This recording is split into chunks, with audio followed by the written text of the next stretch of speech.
and Brian Baker, obviously, of Bad Religion, and their co-author, Jim Rulin, the author of the book Do What You Want, The Story of Bad Religion, which they wrote together. It comes out August 18th. Thanks for joining us, guys. Hey, great to be here. It's fun.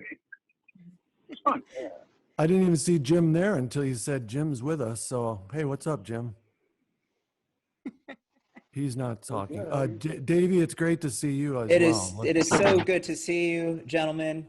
Greg, Brian, Jim, pleasure to meet you. I got to say, I didn't know the book was coming out. I received the book yesterday. I printed it out. I have here. I'm going to hold it up for the listeners. Yeah, I don't even have a copy. Let me see what it looks like. Well, nice. No, this is, you know. Alligator clips. I didn't realize we were going primitive on this. Yeah, you know, well, DIY. Cool. DIY. I printed both sides. I love it. I am halfway through. I am remiss to say I have not finished it, but I love it. I love it. It is a thrill for me. Everyone get this book. Halfway through, I'm already satisfied, but I have to finish the whole thing because I love it and I must, and I'm inclined to. So gentlemen, welcome to the show and congratulations on the book. Thanks. You guys, very much. You guys like go way, Davey, like obviously you guys know each other. Can you, have you guys, like, what's your history of you and Bad Religion? Or my history with Bad Religion is being a fan since I was a preteen. I gotta say, and reading this book is really delightful for me. And, you know, I've been a fan all these years and, I don't know how we met. Well, I know how I met. I met Davey because he was a big fan who wasn't creepy about it. And he seemed like a nice straight edge gentleman with a good outfit on. And I believe we met, probably 15 years ago. And it just, now we're very like airport. Hey, I think that's the last time Brian and I saw each other. We were in an airport somewhere in some country, right, Brian? Yeah, exactly. So I don't have his phone number, but I do now. Yes. But you know, it's that mutual appreciation. Yes. Yeah, I too ran into you at Burbank Airport, and the you know, that's the place you always run into someone you know, and that day it was Davey. Yeah. But mostly it's backstage at festivals, mm-hmm. and you know, obviously we have mutual friends, so you know, I probably may have even been in the studio at some time. I don't know, but it's very possible. People don't realize that the pool of people that we in our guild, especially singers, you know, I will say, they're just like guitar players have a guild, secret handshakes and stuff. Singers, you know, we have our own thing, and we're very, very aware of one another, and we give each other the proper distance that we know we need. And you know, a lot of other musicians don't understand it, but Davey and I have had that respect for a long time. It's true. So, Davey, I'm going to let you. Oh, sorry. Go ahead, Brian. No, I was just going to say is that guitar players also have learned to respect the singer's space. It's something that bonds us together as we go about our own way, you know, gentlemen, slaying our demons as we do. Both of you are always welcome to my space. And again, I thank you for allowing me into your space. Thanks. Well, Davey, I'm going to let you, since, you know, you're so good at approaching the band in a non-creepy way, I'm going to let you ask the first question about, you know, your impressions of the book, you know. Well, as I said, I love the book, but my first question is a very rudimentary question, which was, what was the inception and inspiration for this book? How did it come about? When did you start talking about it? Well, you want me to handle that? I mean, Jim is the writer. He's here. Mm-hmm. He was very close to the inception and the very earliest nuggets of ideas. Mm-hmm. Jim was there from the beginning, but I definitely recognized a big vacuous hole in the history of punk. You know, and there was a whole slew of documentaries, as you're probably aware of, and a whole slew of books that came out, mm-hmm. but they all seemed to stop around 1992. Mm-hmm. And it's almost like, you know, the first wave of punk died in 1982. Mm-hmm. And then, you know, there was not a lot going on. And then 1992 and Nirvana happened. And that was sort of the standard story of punk. And it never sat well with me because I knew it was inaccurate. then again, the people who wrote those narratives and those chronologies, they didn't have a lot of information. So, I mean, there was a big 10-year gap that they simply overlooked. It just so happened that 10-year gap was the Bad Religion story. And when people started filling in that gap and realizing that there was this album called Suffer, for instance, in 1987, which was squarely in the middle of that 82 to 92 gap, they didn't realize how influential that album was and how it helped, even Nirvana, it helped create that thing that seemed like it came out of nowhere, but it didn't come out of nowhere. There was Bad Religion in between. So that, it sounds like I'm just sort of self-aggrandizing Bad Religion, but that's why we had, Jim. Jim is someone who's I consider a historian and a scholar, and there are other people out there who really know a lot more about punk history than I do, and they confirmed it, that this is a story that needs to be told, and that's sort of one of the motivations of it. Well, I can attest to that, Greg. You're certainly not self-aggrandizing. I mean, Suffer changed music, and it changed punk rock, and it changed hardcore. It affected so many people. And I was thrilled to see that this book was written for many of the same reasons that you just said, because that piece of history, and not necessarily simply the 90s from my perspective, but your piece of history is egregiously omitted from a lot of the history texts of this book. And what you gentlemen have done with hardcore really stood apart from what was going on in hardcore at all, if I may use the term hardcore. Okay, thank you. And it made such an impact on the music and on the scene in such a unique way that has lived on and influenced so many bands forever. And personally speaking, in reading this book, I was flashing back to being a kid and coming to visit LA in the late 80s and listening to my Suffer cassette on my Sony Walkman, being driven around by my family's friends in the back of the car on Sunset and fantasizing about you guys and your lives and Okie Dog and being here. Okie Dog. And I mean, of course, I know Okie Dog predated that, but I know you were there. And it's really an important book, and it's an important history, and you gentlemen are so important, throughout the course. And Brian, although I'm speaking momentarily of the time that you were not in Bad Religion at the time, just to be clear, Brian Baker. Sorry, Brian. Brian Baker. You're a vegan. What do you say? You're a vegan. Actually, 1 degree of Brian Baker or 5 degrees of Brian Baker is pretty much a real thing, with the amount of accolades you have of, of course, Minor Threat, Dag Nasty, Bad Religion, the Meat Men. I mean, I could go on forever, right, Brian? There's tons, but I think you hit the big three. Sam Hain, right? Anyways. Yeah, but there was so little time served in Sam Hain. I don't think it makes the list. But again, I'm glad that you're so familiar.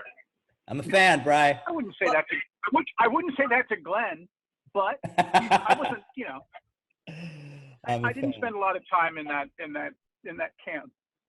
Well, there's one thing that I enjoyed about the book, because I am from the San Fernando Valley. I'm from Tarzana and Reseda. I went to Taft Hall. Yeah. My mom taught at Hale Junior High. So what's your last name? Parker. Mrs. Parker? Was it Mrs. Parker? She probably was no longer teaching there by the time you went there. But I actually, for some reason, kind of forgot about how the Bad Religion roots are so in the West Valley, which is where I grew up, Tarzana, Reseda. I went to high school in Woodland Hills. And I thought the beginning of the book was very interesting about, I'd love for you guys to talk a little bit about, a Valley Hollywood divide, but also a divide that was coming in around 1980 about what was considered the quote unquote original LA punks, and then the new guard that was starting to come in as that scene was changing, and you were kind of all on the cusp of that.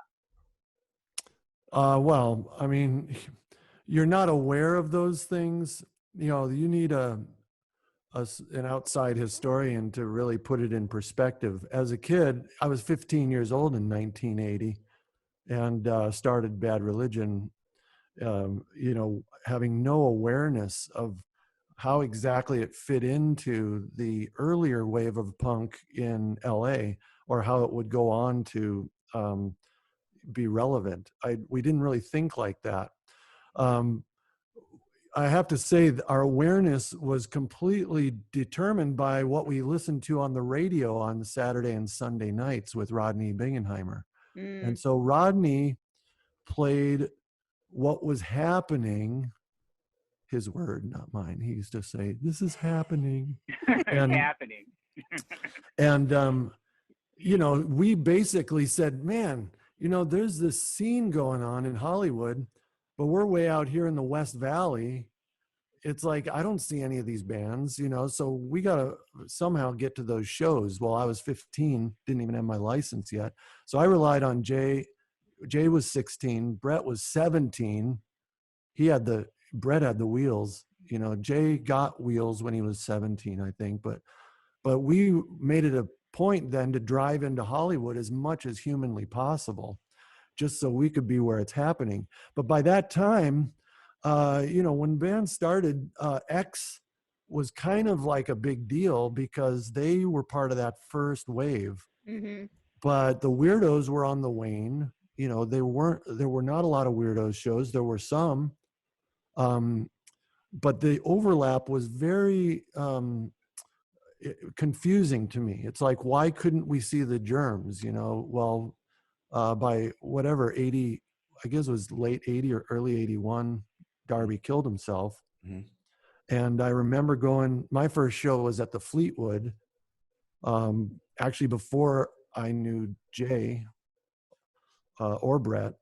And I went with these other two guys in my high school, and they were passing out flyers at that show for a Germs show, but we never made it to that show, you know. And later that year, Darby killed himself. So there was this sort of end to the first wave, and X somehow survived through it.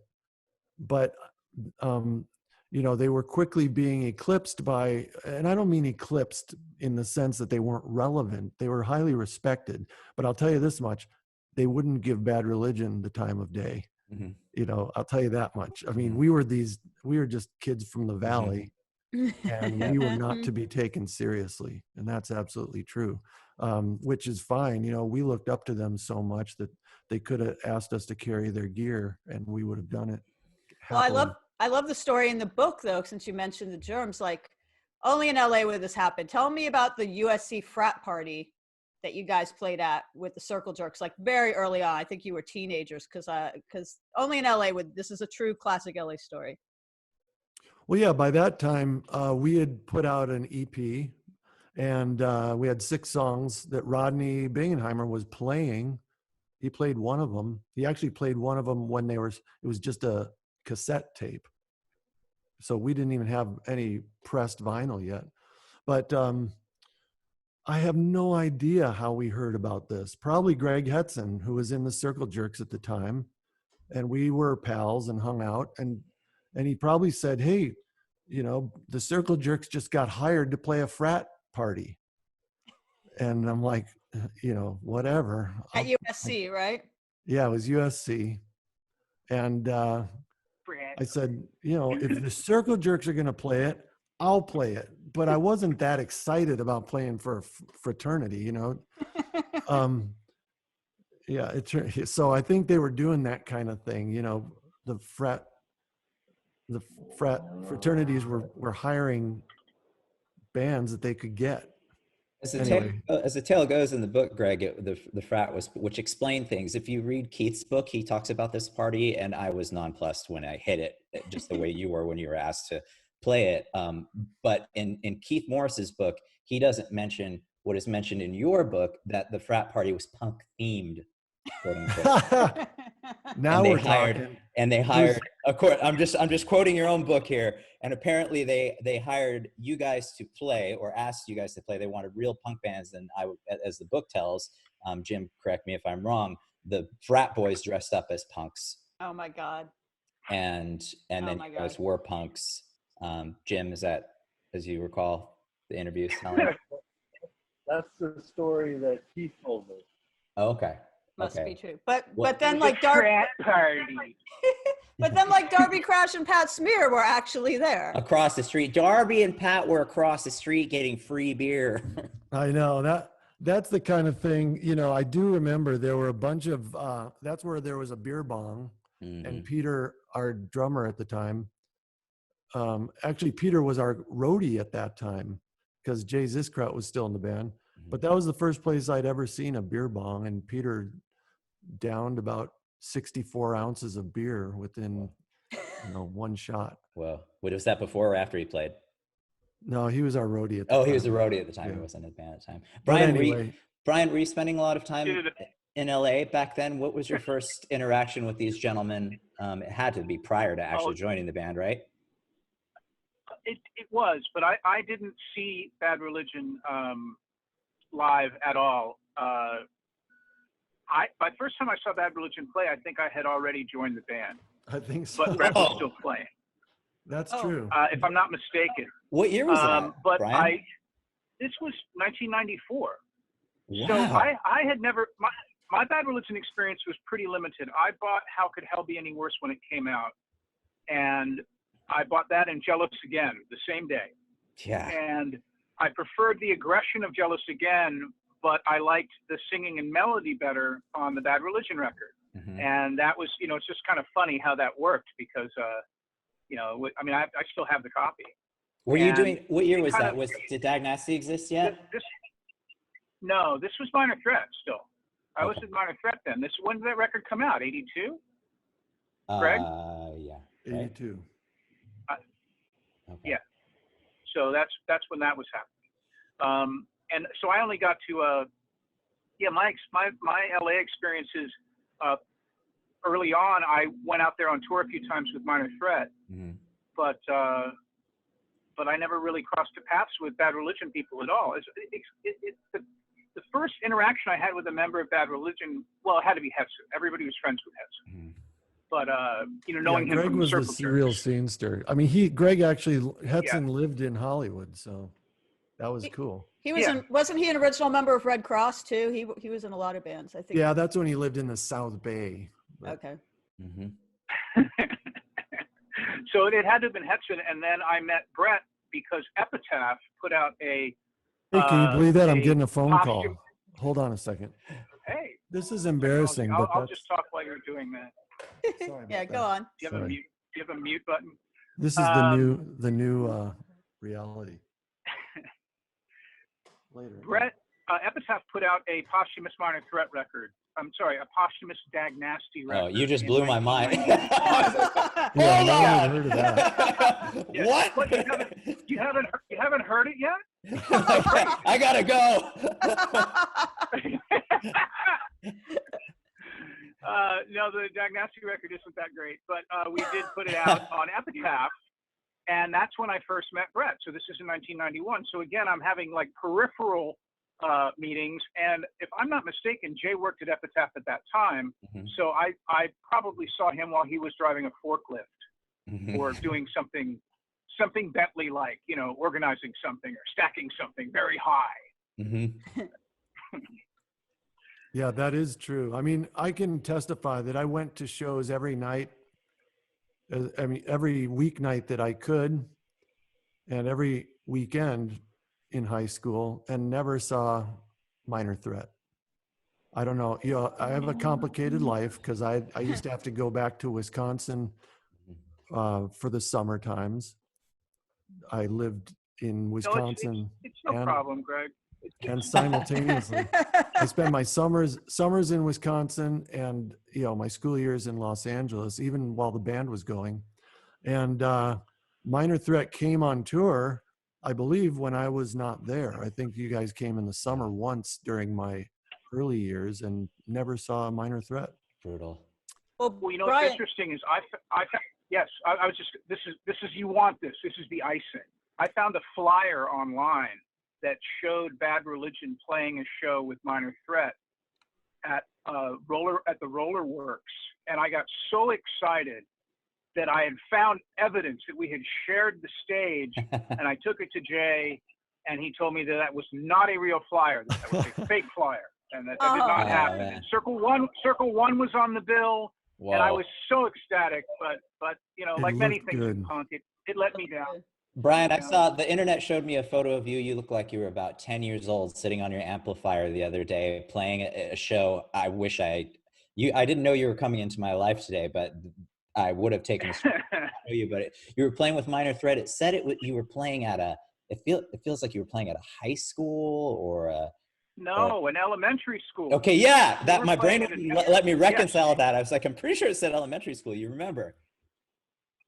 We played in elementary school, and I am, my brain is mush, and I don't remember shit. But I think I've been prompted that this was some sort of deal with, we were playing this elementary school because Don Zantara's daughter went there, and we were just like doing a favor for Don. Whoa. But you're going to have to call Ian because he knows all this stuff and I don't. But it was not a normal Minor Threat show. That is baffling. Unless, you know. Well, I'm curious, the Brian. 8 and under. The 8 and Yeah. under. But I'm curious when you eventually did join Bad Religion in '94. Like, it's a famous story. It's in the book. But what exactly happened where you had a chance to join REM instead? You played in a lot of bands and you're an in-demand guy, so you had these kind of offers sort of at the same time, and you chose Bad Religion. Good decision. But I'm curious. Yeah. Sorry. Well, it was easy. I worked at a rehearsal studio, and REM had booked. No, sorry. See, this is the mush part. Here's how it happened. I worked at a rehearsal studio, and Juliana Hatfield was doing pre-production for a record there, and she was being produced by Scott Litt. And I worked there, but I also, I was still kind of me, so it wasn't weird that they were like, hey, you want to come in and play? Or, I was kind of like a life coach. I don't really know how to explain it. I mean, Juliana has a better take on it, but like I would just sort of be like, help someone get a good guitar sound, or just be friendly. Who wants coffee? Whatever I did, it made an impression on Scott Litt. And when REM were gearing up for the Monster Tour, they needed a utility infielder, a fifth guy on stage. And I know that Michael and Peter were good friends with Ian MacKaye, and I had made a good impression on Scott Litt. And I think that's probably how it came where I got the opportunity to try out. Because I'm not sure who called me. I don't remember who called me to come, but I did. I conquered after I saw it, just to keep things in line. And the agreement was that I was going to start this, we were going to start rehearsal in Athens in like a couple of months for this tour. And probably 48 hours later, after I had accepted the gig, I got a call. I believe it was a conference call with Greg Graffin and Greg Hetson at the same time. Is that correct, Greg? Yeah, I remember that. Greg said, yeah, I have this guitar player. And of course I knew of you, but didn't know you. And I believe that was the famous call where I just said one thing, which is, everybody seems to like you. You seem like you're great for this band. But do you know how to sing background vocals? And he said, absolutely. I sing like a bird. He said, are you kidding me? I can sing anything. Oh, I'm the best background vocal singer. I'm the greatest. And I have to say that you can see where this is going. Yeah. If you've seen the band, you know where it went. But I have to say that Greg was so gracious, because when I after I had accepted, whatever, I'm getting ahead of myself. But when I first went to go sing with Greg, his response to me was, well, you have the gene, so you have a genetic propensity to background success. I think we just have to work this out a little more. And 20 years later, I learned how to sing some of the songs. See, you can't fuck with science. You just can't. Yeah, I could recognize he just needed practice. So the good news is, yeah, you can sing because you have the ability. But we spent about 3 weeks just going over all the songs and the background singing parts, because his first show, as you probably know from the book, was in front of 35,000 people. Bad Religion had a festival. I think we were either headlining or co-headlining a festival And that was Brian's first introduction to the shows. No problem. Yeah, it was the Bazaar Festival. It was in Germany, and it was only my first. It was my first trip to Germany. My first show with Bad Religion. The airline lost my guitar, and Brett Gurewitz was at the sound desk watching. No pressure. Well, But I don't know if this is in the book or not. You guys, sorry. You know, sometimes when you create the material, you don't actually read it. But I actually did read the book. I want to say on this particular story, I don't remember if it made it into the book. My favorite part of the story is that was the very same year, probably within 6 months, REM had a #1 hit. And that was the song Losing My Religion, which Brian happily changed to That's Me in the Corner, Choosing Bad Religion. Well done, Brian. Well done, Brian. So we sang that. I enjoyed hearing that song on the radio a lot because I changed the lyrics. Thanks to Brian. Great work, gentlemen. Jim, speaking of the book, I would like to know a little bit about Jim and your relationship with the band and how you got involved. Well, I had just come off writing a book with Keith Morris. Great book. Doing his book, My Damage, which you referenced. So there was a lot of overlap with the early punk Southern California story. And because it had just come out, there was a lot of awareness about the book. And so people were saying, yeah, well, you guys should talk to Jim. And we did. Great. Yeah, Jim I respected Jim's writing. I read the book and he had good recommendations. His letters of rec were excellent. And I know that it's really hard to compile a lot of information. And doing that book with Keith, here's a guy who has a history that's longer than Bad Religion in some ways, and Jim was able to really craft that narrative to a concise and linear story. And I thought he's probably the best guy to do this for Bad Religion. But from day one, I told Jim, I do not envy your Herculean task that's ahead of you, because instead of just one guy to work with, he had to work with 7 or 8 different narratives that go back 30 and 40 years now. So Jim, I was impressed. Knowing how, the span of your band and the history that you must have to be able to compile it in a concise way that seems to really cover what had happened. That's really impressive. If I may harken back to the backing vocals that you were talking about, I'm not going directly. So Brian, look, I wasn't good. I know it. Brian, you have my full support and love. I play guitar real good. That is traumatic. I have to sing those all the time, and I'm the singer, and it's tough. It's tough. But a different backing vocalist I'd like to ask about really quickly.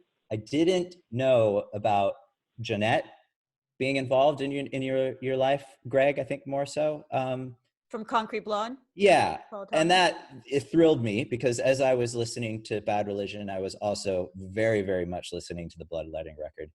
Greg, did you guys sing together? Did you two sing together when she did those vocals? I believe so. I mean, that's cool. We had a long friendship, Yeah. Jeanette, Jeanette's been to the Hellhole. That was wow. That was our rehearsal studio. It was my mom's garage, actually. Yeah. But yeah, Jeanette used to hang out with us a little bit because her boyfriend produced the first Bad Religion LP. His name's Jim Mankey. Mm-hmm. I believe he's in the book, but if he's not, he should be, because Jim Mankey was extremely important to Bad Religion. Jim is a member of the band Sparks, mm-hmm. which has a long history. And Jim was just a very creative and talented producer. And God damn it, we didn't give him any credit on the album except for thanks to Jim. Oh, is he not credited as producer? That I was wondering when I read that fact in the book. I was baffled because I hadn't realized he deserves the production credit for that album. Wow. And he worked with me and Brett on, you know, because we were the songwriters, but he, you know, I wrote a lot of my songs on piano, and on that album is the first place you'll hear punk piano. You know, he's the one who, and he heard it and said, "Yeah, go ahead, play your piano part on there." You know, and I'm like, "Are you kidding me?" Yeah. I didn't think we could do that and get away with calling it a punk album. Speaking of such things as your melody, the piano, the acoustic guitar, at a time when you guys began, where you're already getting heat from the first wave punk rockers, you know, such as X, as you said, you know, obviously not them specifically, but the first wave of the LA punk. Then you're playing hardcore, so the first wave is mad at you for playing hardcore, but you're playing hardcore and you're putting in acoustic guitar and piano and melodies and harmonies that just weren't there. Were you also receiving criticism from the hardcore kids? No. And Okay. here's why, because there was this band called the Adolescents. That's all I was I was like, okay, well, there were the Adolescents. Yeah. Well, let's explain how they explain. Yeah. So, I mean, in, you know, the Orange County kind of influence, it's so bizarre because they should have been, you know, more warmly attracted to Bad Religion. And I wouldn't say they weren't. By the way, the Adolescents were good friends of ours, you know. TSOL was you know, Jay was a good friend of theirs, but they weren't friends of mine. They, you know, I think they just thought of me as some nerd from the West Valley, but that's cool. I didn't surf, you know, I didn't skate, but I was always friends with Tony from the Adolescents and the other guys too. And our bands were kind of like, we got a lot of the same, they would invite us to play gigs. And our first show, of course, was in Orange County. So, you know, I think there should have been more camaraderie between the San Fernando Valley and Orange County because we were both outliers. Yep. Yeah, I can But it was say almost like we were both competing for the same resource, which was attention from Hollywood. And because of that, there was this competitive exclusion, I think, that was going on.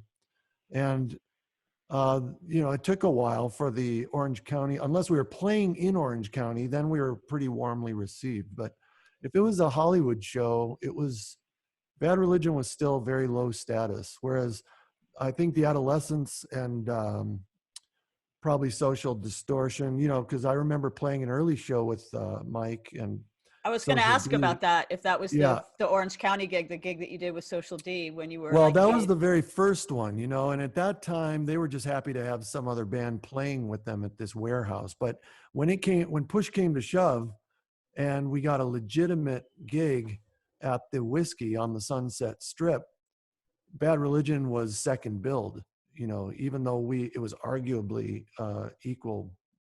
We had just as many fans, but I think it's because, again, somehow Orange County didn't show that camaraderie with the Valley. Yep. I can attest that was true. They took precedent, and the Starwood, of course, was an important club, and almost any night there you could see an Orange County band.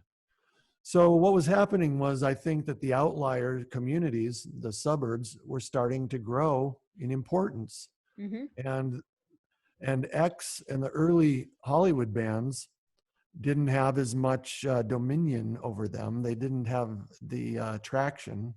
They weren't from there. And I think they just sort of, their audience sort of moved on or got older or whatever. But the young kids out in those communities, surfers, skaters, and in my case, just sort of outcasts, were taking over the venues a little bit. Well, we're almost out of time, unfortunately, because there's so much to discuss. But of course, we can all learn about it from the book that comes out August 18th, which you guys wrote together with Jim, which is Do What You Want, the story of Bad Religion. But before I let you guys go, just in general, I've asked this of X and Red Cross and some of the other bands from that era that I've interviewed. You know, when people think punk, they usually think the UK first, and then they think maybe New York second. But like, LA punk tends to get short shrift historically. And I think a lot of the books, like the Keith Morris book and like the two books that, the two anthologies that John Doe has done, have helped change that a bit. And I think this book will definitely help change that. But what are your like final thoughts on the fact that the LA punk scene never seems to get the same kind of attention that the others do.